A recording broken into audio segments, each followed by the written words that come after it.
नमस्कार मित्रांनो, स्वागत आहे तुमचं माझ्या युआर स्किल चॅनलवर।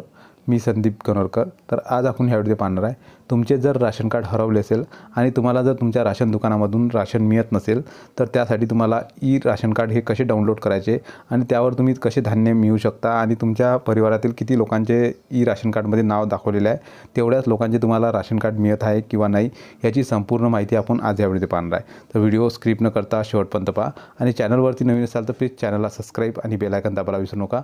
असेच CSC माय सेवा या रिलेटेड व्हिडिओ पाहण्यासाठी चॅनलला नक्की सबस्क्राइब करून ठेवा आणि जर तुम्हाला काही प्रॉब्लेम येत असतील, काही शंका असतील तर नक्की कमेंट्स करा। कमेंटचा रिप्लाय हा तुम्हाला 24 तासाच्या आत दिला जाईल आणि आपला व्हॉट्सअप ग्रुप आहे, टेलिग्राम ग्रुप आहे।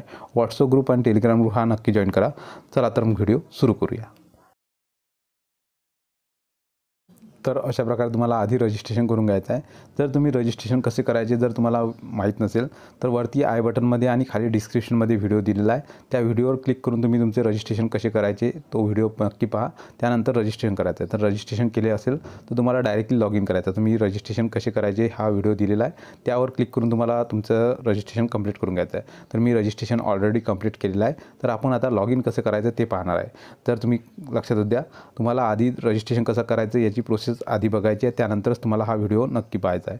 त्यानंतर तुम्हाला रजिस्ट्रेशन जर आपण रजिस्ट्रेशन केलं आहे त्यामुळे आपण इथे रजिस्टर्ड यूजर यावर क्लिक करणार आहे।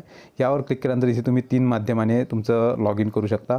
एक तर तुम्ही जे पण तुमच्या राशन कार्डचे HF असेल त्यांचा आधार नंबर टाकून त्यावर सुद्धा OTP मिळवून तुम्ही तुमचे जे राशन कार्ड आहे ते डाउनलोड करू शकता, किंवा जर तुमच्याकडे जर यूजर ID आणि पासवर्ड असेल तर तुम्ही यूजर ID आणि पासवर्ड टाकून सुद्धा तुमचं राशन कार्ड डाउनलोड करू शकता, किंवा जर तुमच्याकडे जर राशन नंबर असेल जो 27200चा जो नंबर असतो तो नंबर जर असेल तर त्यावर सुद्धा तुम्ही तुमचे राशन कार्ड हे डाउनलोड करू शकता।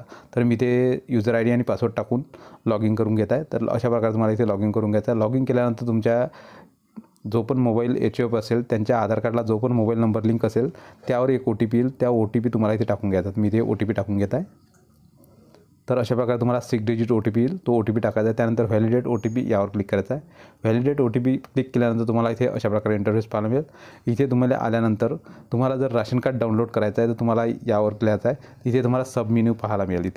तर इथे तुम्हाला डाउनलोड UR राशन कार्ड हा ऑप्शन पाहायला मिळेल, यावर क्लिक करायचा आहे। यावर क्लिक केल्यानंतर पुन्हा इथे डाउनलोड UR राशन कार्ड यावर क्लिक करायचं आहे। यावर क्लिक केल्यानंतर पुन्हा तुमचा जो पण HFच्या आधार कार्डला मोबाईल नंबर लिंक असेल, HF म्हणजे जे पण महिला असेल ज्याच्या नावाने ते राशन कार्ड असेल त्यांच्या आधार कार्डला मोबाईल नंबर लिंक असणे जरुरी आहे, तरच तुम्हाला तुमचे राशन कार्ड हे डाउनलोड करता येते। त्यानंतर तुम्हाला जो पण तुमचे HF असेल, तुमची आई असू शकते, तुमची पत्नी असू शकते, तुमची आणखी काही जे काही इतरस्त महिला असेल तुमच्या परिवारामध्ये त्यांचे HF असू शकते, त्यांच्या मोबाईलवर एक OTP येईल, तो OTP टाकून तुम्ही इथे व्हॅलिडेट OTP यावर क्लिक करायचा आहे। व्हॅलिडेट OTP क्लिक केल्यानंतर तुम्हाला अशा प्रकारे तुमचे राशन कार्ड डाउनलोड होईल। तिथे तुम्हाला जेवढे पण सदस्य असतील तेवढ्या सदस्यांचे तुम्ही इथे राशन कार्ड इथे तुम्हाला सदस्य दाखवण्यात येईल आणि एवढ्या लोकांचे तुम्हाला धान्य मिळत आहे किंवा नाही एकदा व्हेरीफाय करून घ्या। आणि तुम्हाला एवढ्या लोकांचे राशन हे मिळाले पाहिजे, कारण शासनाकडून तुम्हाला 4 लोक असतील तर 4 लोकांचे राशन मिळत असते। जर तुम्हाला जो पण धान्य वाटप दुकानदार असेल तो जर तुम्हाला 3 लोकांचा दिसत असेल किंवा 2 लोकांचा दिसत असेल तर तुम्हाला त्यावर कारवाई करायची आहे आणि अशा प्रकारे तुमचं ई राशन कार्ड हे डाउनलोड करायचं आहे।